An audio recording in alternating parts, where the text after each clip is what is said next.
Google will probably not be around in 10 years from now, which I know is hard to believe. But the reason for this is search makes up 80% of Google's revenue, and it's at a 75% profit margin. This is their cash cow. This is where a huge amount of money comes from.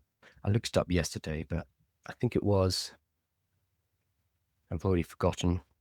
Is it 200 million? Yeah, 200 billion last year in search revenue. So they make money by showing adverts at the top of Google, and that's how they make 80% of their revenue at 75% profit margin. That is their cash cow. Everything else that Google do, telephones, Gmail, even YouTube, is much, much smaller than that pure search revenue. That is what they stand to lose. This is also why there was an interview with Mustafa Suleiman, who used to be the VP of AI at Google. He said they were sitting on a model which was basically ChatGPT before ChatGPT, and Google decided not to release it because they knew it would cannibalize and destroy their search engine business. So now what they're doing, Google are trying to have their cake and eat it.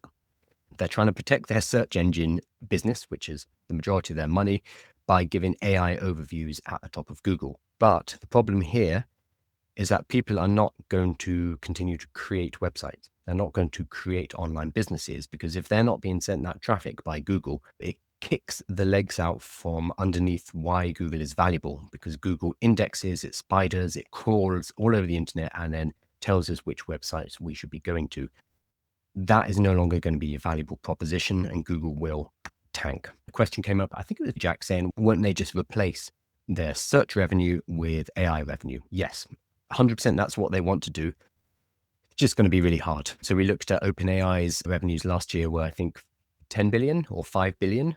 Compare that to the 200 billion that Google made at 75% profit margin from their search. It's just a long way off. No AI company is generating that kind of cash yet. Despite their valuations, the money just isn't there yet. Search and advertising on Google have been generating huge amounts of money at a high margin for years. To sacrifice that cash cow and exchange it for a much more risky business model that hasn't been proven yet is scary. I'm sure there's a lot of people at Google right now who are worried, as well they should be.